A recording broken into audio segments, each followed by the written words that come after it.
I'm here to talk about how the UFC simply isn't making the fights that really make sense anymore. In my last video, I talked a little bit how this should have been Magomed Ankalaev versus Yuri Prochazka instead of Carlos Ulberg.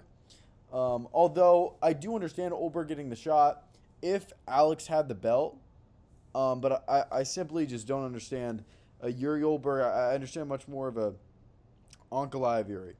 Other than that, Sterling versus Zalal.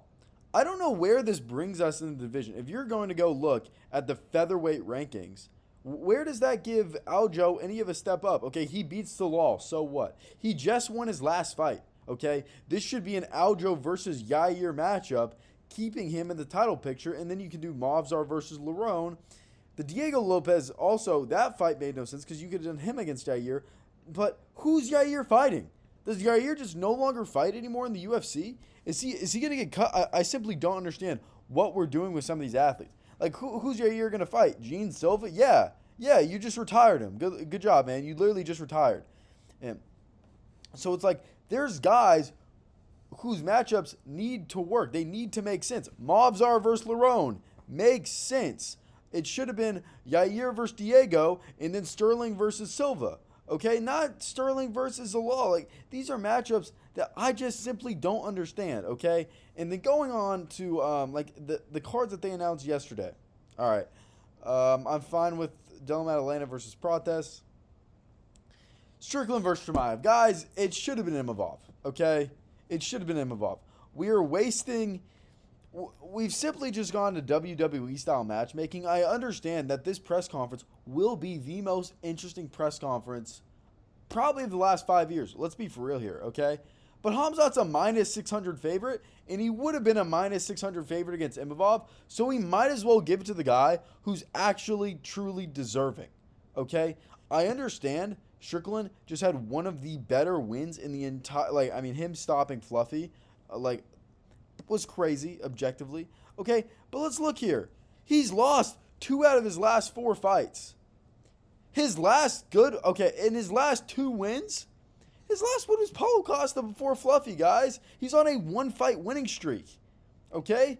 Now let's go take a look at what Imavov has fought. Okay, Imavov has continued to fight. And his resume got even better last week. Okay? Braulio just got a win against RDR. Imavov knocked out Adesanya in the second round. Are we serious? He knocked out one of the GOATs of the sport in the second round. 6 months later, turns around, fights one of the most dangerous guys at 185, also puts him away, puts away Brendan Allen, okay, who freaking just also maybe RDR is just freaking letting everyone go. Imavov knocked out Cannonier. Imavov beat Dolidze. Like, guys... He lost to Strickland over 3 years ago now, okay? Strickland does not deserve this shot against him. Strickland cannot jab and tee Khamzat to a victory. Strickland is either going to get submitted or going to get laid on for freaking 5 rounds, guys. Let's be real. Let's be real. We're only doing this for a press conference. We're making fights for press conferences now. That's how lame the promotion has been lately, that we're now making fights for press conferences. This is a fight that makes sense. This is a fight. I don't know why Buckley's getting a step up in competition after the Usman fight. Brady should take the step down. Fine with that. Why is Buckley getting a step up? He should have to step down. He should have to fight someone that's below him. Okay, after making this matchup, literally tell me who's Magomed going to fight. Who's Magomed going to fight? Is he going to fight the winner? I guess he's going to fight the winner of the Costa versus Osmont fight. Why is Costa getting that chance? In what world has Costa done? He beat Roman Kopylov. Congrats. Is Kopylov even ranked anymore? I think he's 15. Okay? So he now gets to fight the number 6 contender in light heavyweight. Are we serious? And then Jan, all right, yeah, might as well just say, hey, we don't care about you anymore, bro. Yeah. We're going to make you do a rematch for a fight that you won 2 rounds in. He did get 10-8. It was a draw. But yeah, this is ridiculous, guys. This is ridiculous. Okay, let's go on to some of the other fights that I can. Let me grade some of these fights. Do I agree with? This is a great fight. Complete love this fight. I was thinking about initially. I did strongly disagree with the Song versus Figgy fight because after the Figgy versus Umar fight, I don't understand why Figgy would ever get a step up in competition. I think, I made my bantamweight matchmaking video, and I had Raul Rosas Jr. versus Figgy. You know what I mean? That fight to me made sense. Okay? But now, okay, he's going to get another. Imagine he beats Song Yadong, guys. Imagine he beats Song Yadong. Like, did Yadong deserve a step down? Yeah, but imagine he fought like Peyton Talbot. That'd been fun. Or a Mario Batista.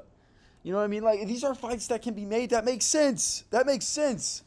When a guy loses his last fight, he should fight down. And when a guy wins his last fight, he should fight up. Love this fight. This fight makes so much sense to me. Bilal versus Bonfim. Bonfim on a crazy winning streak. Bilal on a 2-fight losing streak. That Gary fight was closer than expected. And he also got both of his eyes poked. So, whatever. I'm cool with the Bonfim matchup. I actually really like that fight. Topuria Gaethje, you have to make that fight. Objectively, you have to make that fight. So, I'm perfectly fine with that. Really, my main gripe is Imavov not getting the shot. I'm not even an Imavov fan. I'm not an Imavov fan in the slightest.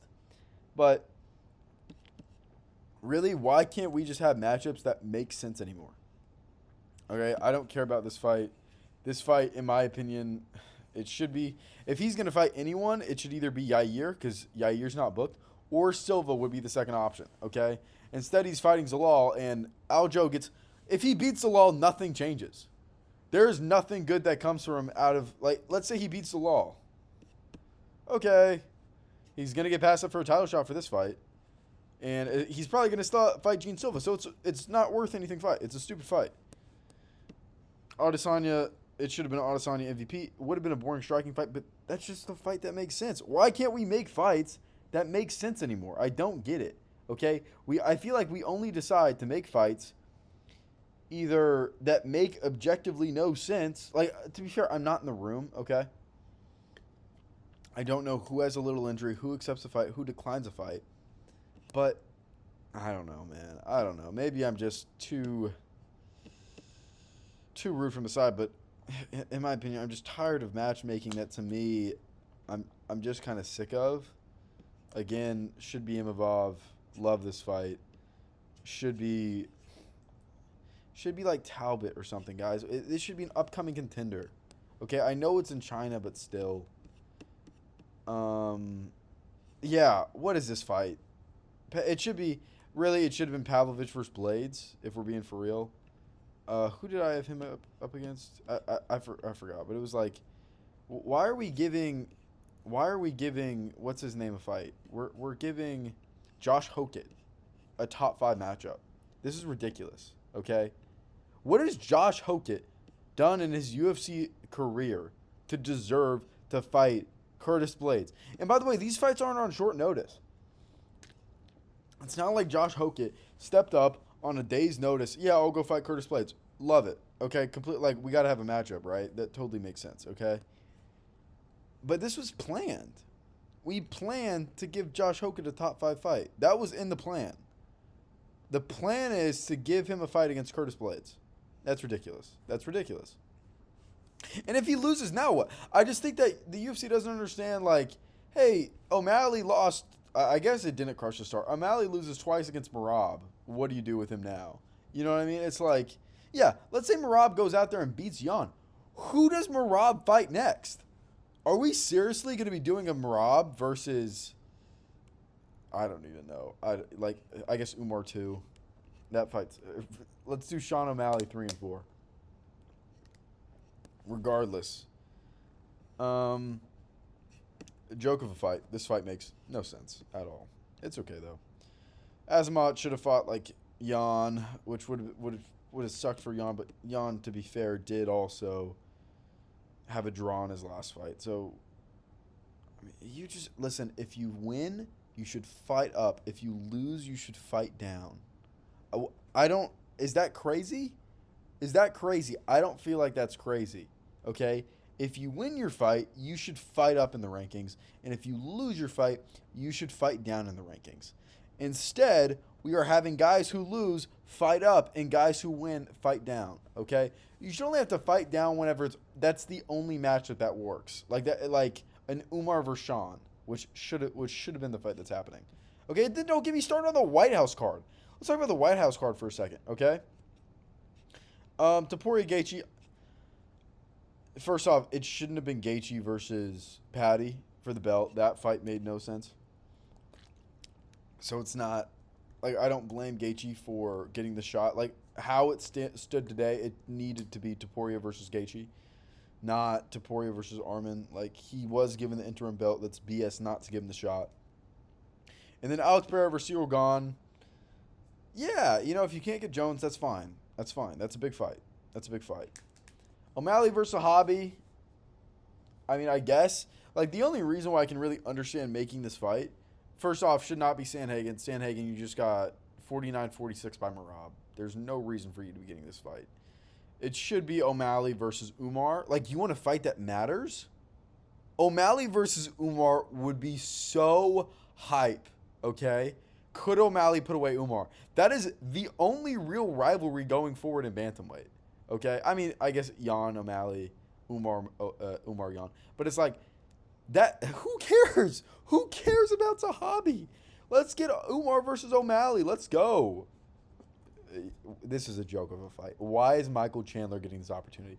Michael Chandler needs to go fight an upcoming prospect on the Dana White Contender Series. Or Michael Chandler can go fight on the Contender Series for all I care. Bo Nickel versus Kyle Dawkins. Whatever, bro. Whatever. Diego Lopez versus Steve Garcia. Another fight. It doesn't make sense. Should have been, like, in a perfect world, in a world that actually makes sense, we would have Yair be fighting Lopez, okay? It would be Movsar, Murphy, love it, okay? Lopez, Yair, love it. Sterling, Silva, love it, okay? And then you would take the winners of Sterling versus Silva and then the winners of Yair versus Lopez. They would fight off for whoever Volk's going to beat against Movsar versus Lopez. Because Movsar beats, Volk beats Movsar. I hope you guys know that. Volk absolutely styles on Movsar. The only guy in this top 15 that would beat Alexander Volkanovski today is Gene Silva. Gene Silva knocks out Volk, okay? Gene Silva shows up today and puts away Volk in either the first or second round the same way that Ilia Topuria did, okay? The way that he lost to Diego Lopez is because Gene Silva has mental issues. Like, that's not a joke, okay? Gene Silva has something mentally wrong with him. So if that showed up against Alexander Volkanovski, yeah, you could get me on. Like, if Silva really does show up weird like he did in the Lopez fight, which I just don't believe that's Gene Silva. That was fake. That was fake. That was not real Gene Silva. The real Gene Silva showed up against Bryce Mitchell. The real Gene Silva showed up against Arnold Allen in the second and third round, okay? And the real Gene Silva showed up for the first 2 minutes of the second round, okay? When he was piecing up Lopez on the feet. Lopez had nothing for Silva on the feet. Lopez had nothing for him, and he fluked the spinning back kick, y'all. Like, guys, let's just make matchups that make sense. Is this too hard? Is this too hard? Okay? I'm the #1 matchmaker. Screw bedtime. Love bedtime. But, yeah, I'm going to come up with some more matchmaking videos because clearly the UFC needs me to tell them what to do. Anyways, guys, that'll be it for today's video. Hope you liked it. Yeah, get ready to watch this absolute masterclass that Josh Emmett's going to put on. You know? Vallejos wins by, like, 4th round TKO. All right, see you later. Bye.